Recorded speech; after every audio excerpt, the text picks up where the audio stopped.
저자가 읽어주는 소설에 오신 것을 환영합니다.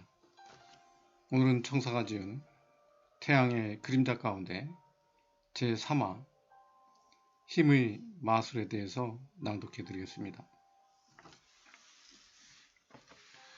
나는 형과 연년생으로 언제나 형의 뒤를 따라다녔다.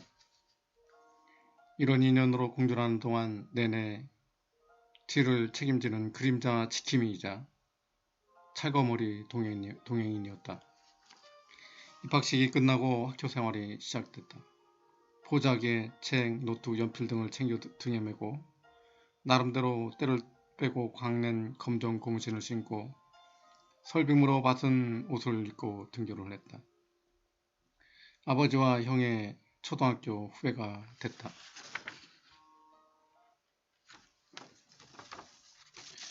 집에서 학교까지는 5리 정도 떨어졌다.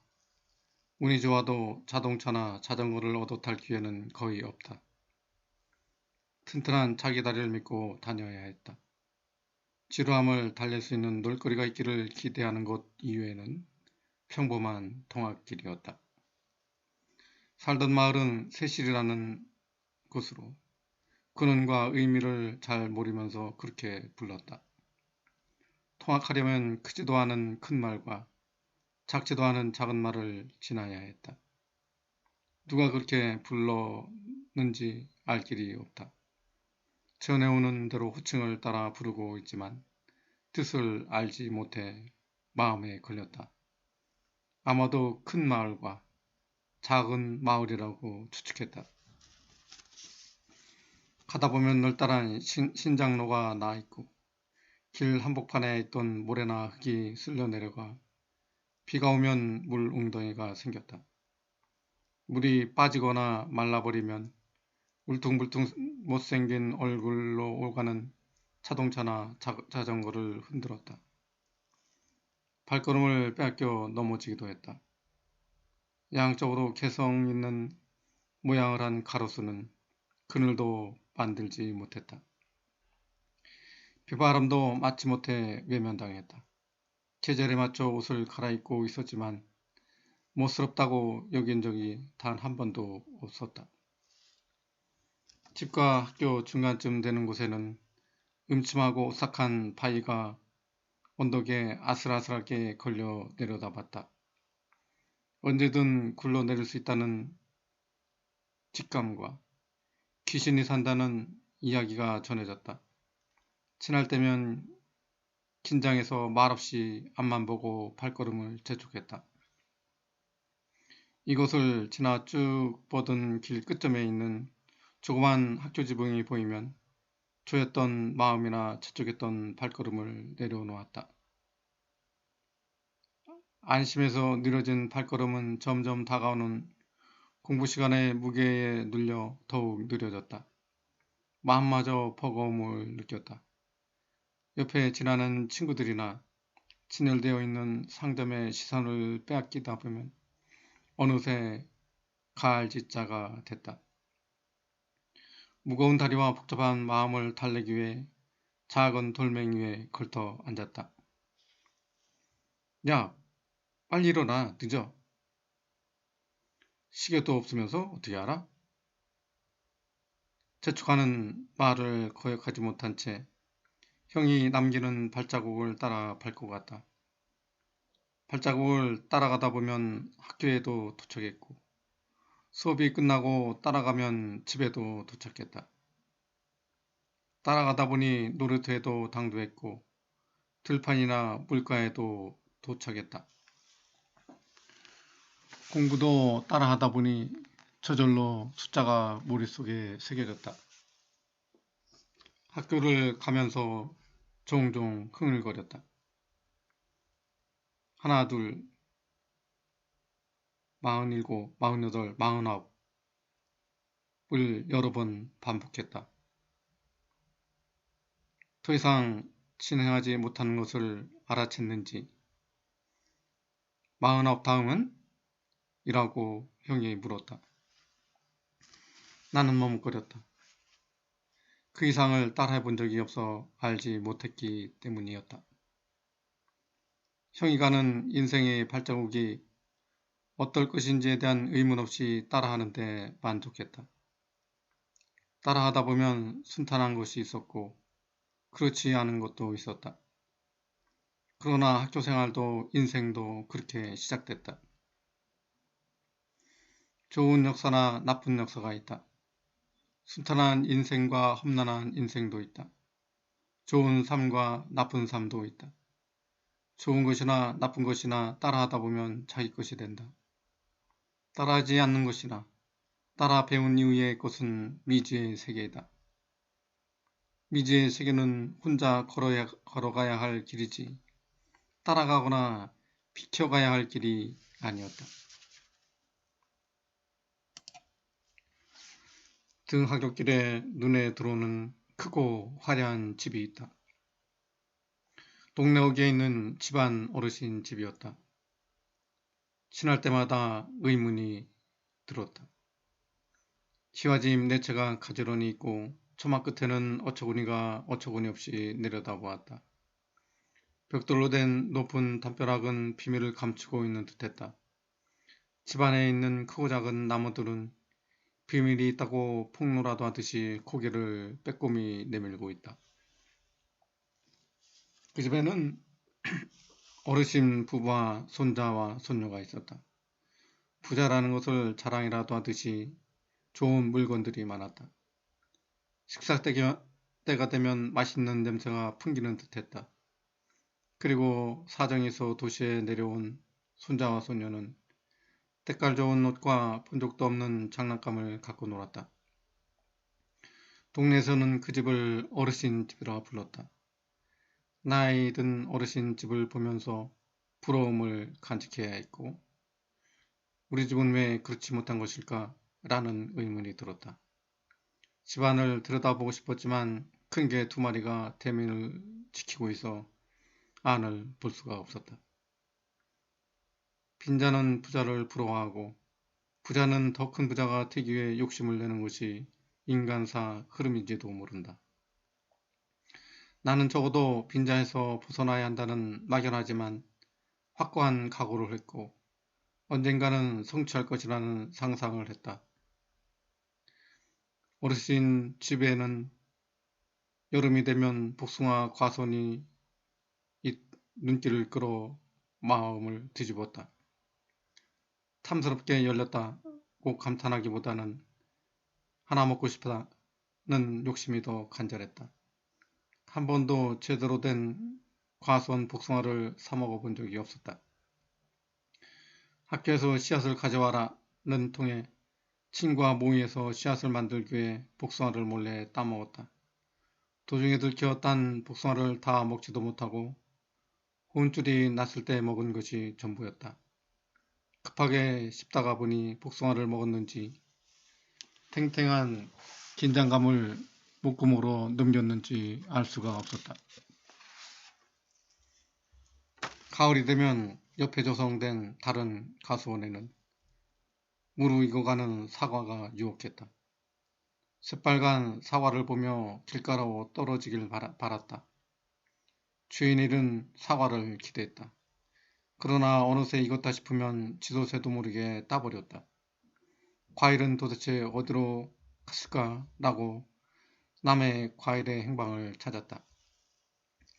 어르신 과소는 눈만 뜨면 보였고 손대면 닿을 수 있는 곳에 있었지만 눈독을 들이는 것으로 만족해야 하는 꿈의 과수원이었다. 어머니에게 과수원을 만들어 그래야 과일을 먹을 거 아니오?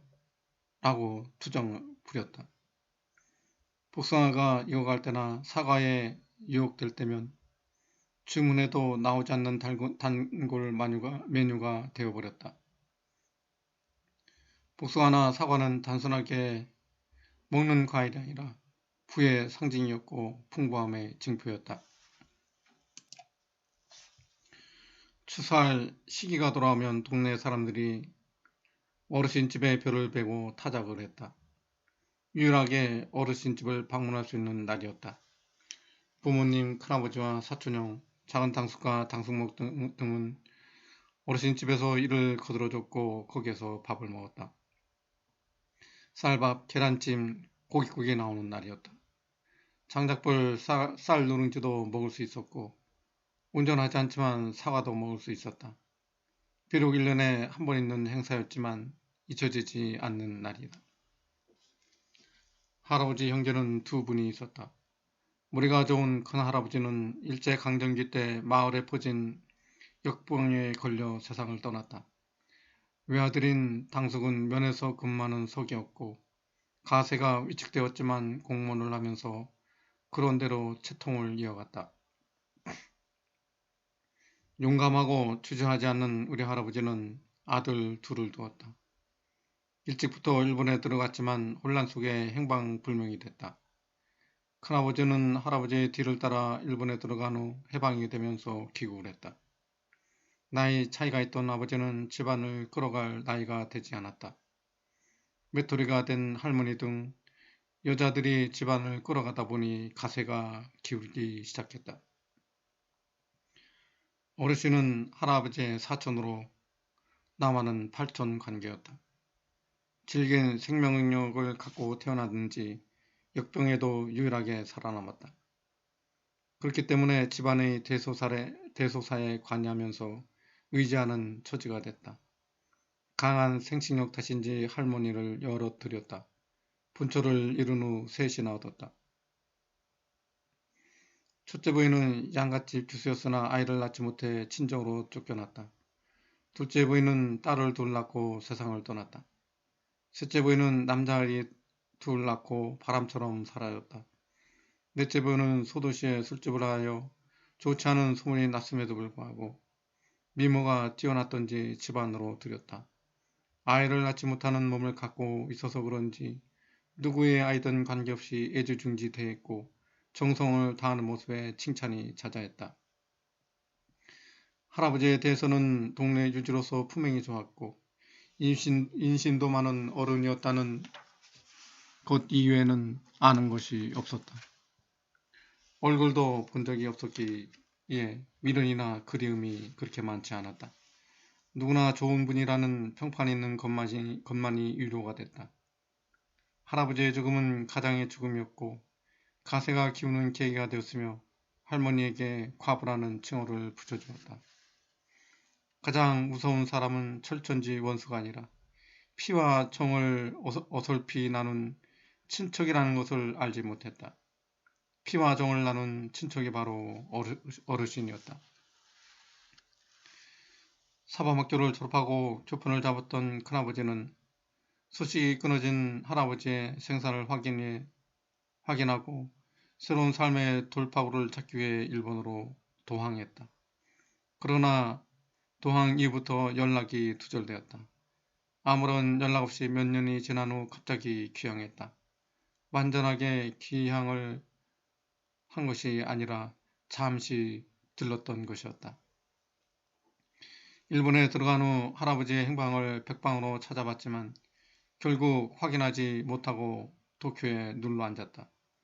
일본은 전시 경제체제로 전환되어 물자 통제를 하기에 물자 부족이 심각했다. 물자를 납품하는 회사에 들어가 돈을 벌 수 있는 기회를 가졌다. 한국과도 연계되어 있었기 때문에 이곳의 물자 사정도 잘 알고 있었다. 넉넉한 돈을 가지고 왔기에 식구의 안정적 생계를 위해 토지를 샀다. 그리고 큰어머니와 함께 일본으로 돌아가려고 했으나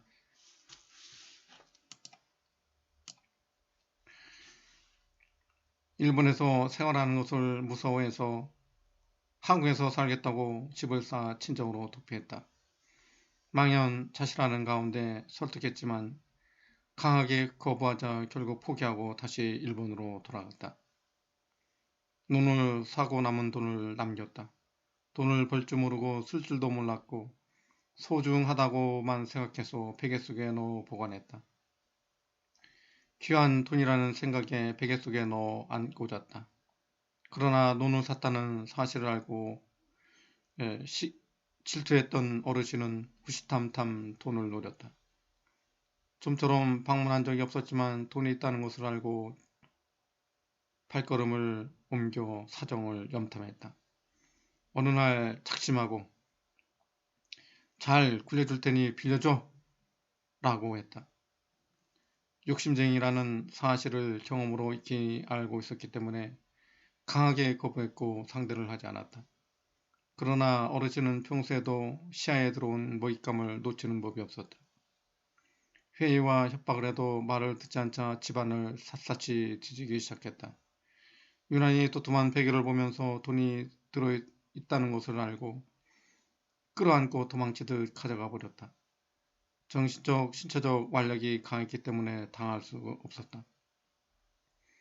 사정을 해도 팔팔 뛰어봐도 허사였고 찾아가도 소용이 없었다.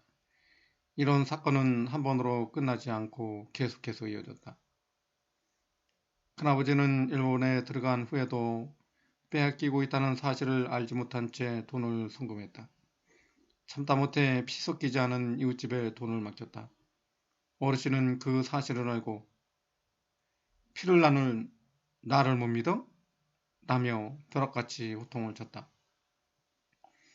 자기 돈인 양 노발대발 쌍욕을 하고 빼앗아 가져갔다.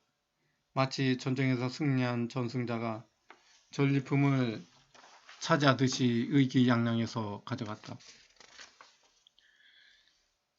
빼앗은 돈으로 새로 집을 짓고 논과 밭, 넓은 과수원도 샀다. 부인도 여러 들여 놓을 수 있었다. 눈에 보이는 논과 밭을 족족 사들여 천석군에 가까운 부를 축적할 수 있었다. 어르신은 여자들만 있다고 무시했고 일본에서 온 돈을 자기 것으로 탈바꿈시키는 탁월한 힘의 마술을 발휘해 부자가 됐다.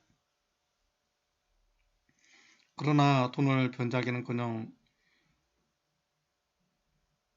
입을 씻고 남을 나라 방치했다.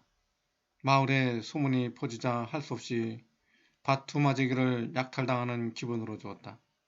가을이 되면 쌀 몇 가마니를 주고는 큰 임심이라도 쓰듯이 큰 소리를 쳤다. 가지고 가, 망할 옆편에. 이것이 마지막 번제요. 앞으로는 얼씬도 하들 마라. 라고 말했다. 모든 섞인 피를 씻어버릴 듯이 냉정하게 쏘아부었다. 등굣길에 부러움으로 기웃거렸던 어르신은 그렇게 불을 쌓았다. 일본에서 보내준 돈을 빼앗아 부러워하는 부자로 호의호식했다. 큰아버지는 일본에서 활동하면서 조선인이라는 이유로 난감하고 위험한 상황에 처하는 경우가 종종 발생했기 때문에 일본인이 되기를 결심했다. 양자로 갈 수 있는 것도 아니었다.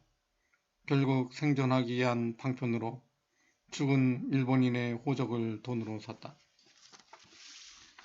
그렇게 해서 타카키 타로라는 일본인으로 새롭게 태어났다. 국적과 이름을 가슴속에 묻어버리고 죽은 일본인의 생명을 이어갔다. 혼자 일본에 돌아간 후에 일본인 상관의 딸을 아내로 맞아 새 가정을 꾸렸다.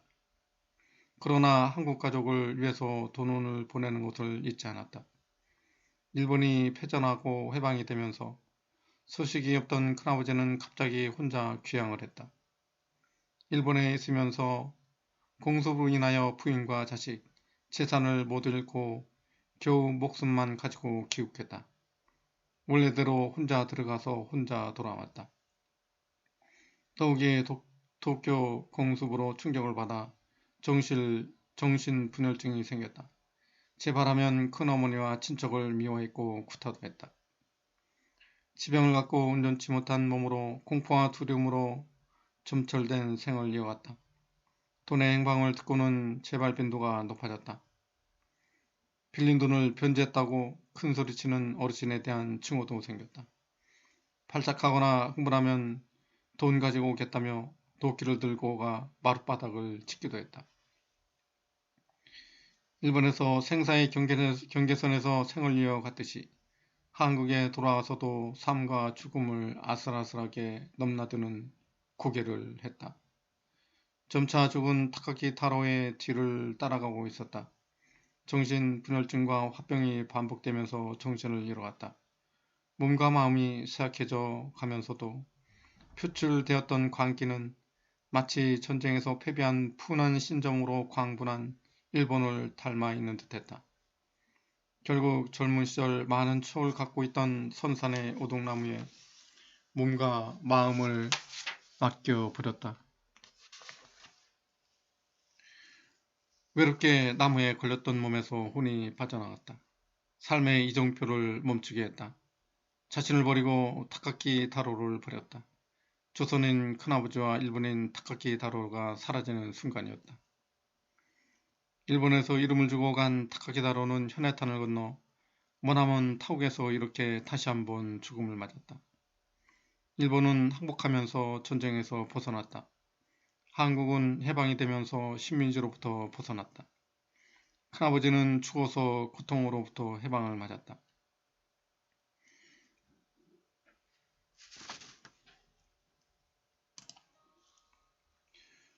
먹구름이 짙게 깔린 집에 남아있는 남자는 아버지 혼자뿐이었다. 젊은 청년이었지만 붉은 여드름이 얼굴 덮은 만큼이나 상처받아 초라해진 가세를 끌어가야 하는 상황이 됐다. 도청에 근무하면서 종종 집안을 보살폈다. 그런 가운데 의지하며 자랑으로 삼았던 큰아버지의 죽음에 정신을 못 차리고 방황했다. 다가오는 시대의 파고에 대응할 힘도 잃어가는 듯했다. 삶을 살게 하는 희망은 멀리서 기다리고 있어 다가가야 잡을 수 있다. 죽음에 이르게 하는 절망은 가까이에서 기다리고 있어 도망가야 뿌리칠 수 있다. 아버지는 희망과 절망 사이에서 진퇴양난의 막다른 기로에 섰다.